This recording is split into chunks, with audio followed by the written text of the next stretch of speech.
Royal mechanic. ಏನಪ್ಪ ವಿಷಯ ಅಂದರೆ ಇವತ್ತೊಂದು ನಮ್ಮ ಹತ್ರ XL100 ಬಂದಿದೆ. XL100 ಸೆಲ್ಫ್ ಸ್ಟಾರ್ಟ್ ಆಗ್ತಾಯಿಲ್ಲ ಅಂತ ಬಂದಿದೆ. ಬಟ್ ಆರನ್ ಇಂಡಿಕೇಟರ್ ಎಲ್ಲ ಬರ್ತಾ ಇದೆ. ನಾವು ಮೊದಲಿಗೆ ಬ್ರೇಕ್ ಸ್ವಿಚ್ಚಿಂದ ಚೆಕ್ ಮಾಡೋದ ನಾವು ಸ್ವಲ್ಪ ಯಾಕೆ ಆಗ್ತಾ ಇಲ್ಲ ಅಂತ. ಇಲ್ಲಿ ಫಸ್ಟು ನಾವು ಮಲ್ಟಿಮೀಟ್ರಲ್ಲಿ 20 DC ಇಟ್ಕೊಳ್ಳೋದ. 20 DC ಇಟ್ಕೊಂಡು ಬ್ರೇಕ್ ಸ್ವಿಚ್ ವೈರಲ್ಲಿ 12 ವಾಟ್ಸ್ ಬರಬೇಕು.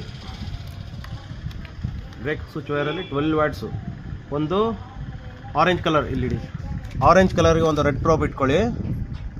ಮತ್ತು ಈ ಬ್ಲ್ಯಾಕ್ ಪ್ರೋಬ್ ಬಂದು ಬಾಡಿ ಅರ್ತ್ ಮಾಡಿ ಎಲ್ಲಾದರೂ ಮಾಡಿ ನೋಡಿ ಎಷ್ಟು ಬರ್ತಾಯಿದೆ. 12 ವಾಟ್ಸ್ ಬರ್ತಾಯಿದೆ. 12 ವಾಟ್ಸ್ ಬರ್ತಾಯಿದೆ ಅಂದರೆ ಬ್ರೇಕ್ ಸ್ವಿಚ್ಚಿಂದ ಸಪ್ಲೈ ವೈರಿಂಗಿಂದ ಬ್ರೇಕ್ ಸ್ವಿಚ್ಗೆ ಸಪ್ಲೈ ಕರೆಕ್ಟಾಗಿ ಬರ್ತಾಯಿದೆ ಅಂತ. ಓಕೆನಾ. ಮತ್ತು ಇದನ್ನು ರಿಟರ್ನ್ ಮಾಡಬೇಕು. ರಿಟರ್ನ್ ಯಾವ ರೀತಿ ಮಾಡೋದು?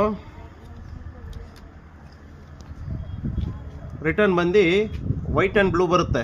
ವೈಟ್ ಆ್ಯಂಡ್ ಬ್ಲೂಗೆ ಒಂದು ರೆಡ್ ಪ್ರೋಬು ಮತ್ತು ಒಂದು ಬಾಡಿಗೆ ಅರ್ತ್ ಮಾಡಿಬಿಟ್ಟು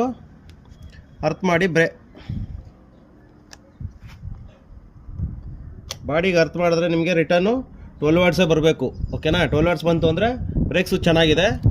ಬಟ್ ಆದರೂ ಸ್ವಲ್ಪ ಆಗ್ತಾಯಿಲ್ಲ. ಯಾಕೆ ಆಗ್ತಾಯಿಲ್ಲ ಅಂದರೆ ಹಂಗೆ ಒಂದು ಕಿಲ್ ಸ್ವಿಚ್ ಇದೆಯಲ್ಲ, ಈ ಕಿಲ್ ಸ್ವಿಚ್ ಒಂದು ಚೆಕ್ ಮಾಡ್ಕೊಳ್ಳೋದ. ಕಿಲ್ ಸ್ವಿಚ್ ಯಾವ ರೀತಿ ಚೆಕ್ ಮಾಡೋದು? ಈ ಕಡೆ ಬನ್ನಿ. ಕಿಲ್ ಸ್ವಿಚ್ ಯಾವ ರೀತಿ ಚೆಕ್ ಮಾಡೋದು? ಕಿಲ್ ಸ್ವಿಚ್ ಕಪ್ಲರ್ ಬಂದು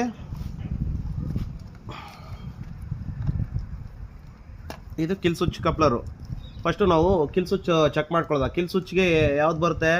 ಒಂದು ಆಫಿಂಗ್ ಬೇಡ ನಮಗೆ. ಸ್ಟಾರ್ಟಿಂಗ್ಗೆ ಬಂದು ನಮಗೆ ವೈಟ್ ಬ್ಲೂ ಮತ್ತು ಬ್ಲೂ ಎರಡೂ ನಾವು ಈ ಮಲ್ಟಿಮೀಟ್ರಲ್ಲಿ ಕಂಟಿನ್ಯೂಟಿ ಇಟ್ಕೊಂಡ್ರಲ್ವಾ.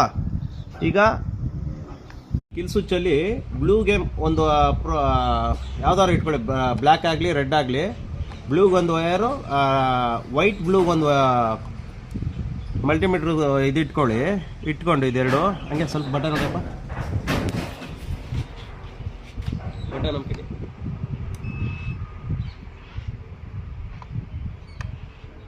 ಈ ಕಡೆ ಬಾ. ಇಲ್ಲಿ ಬಂತು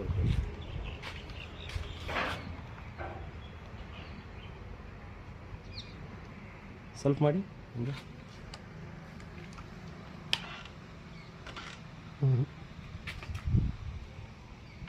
ಆಗ್ತಾ ಇಲ್ವಾ? ವಿಡಿಯೋ ಪುಷ್ ಮಾಡಿ.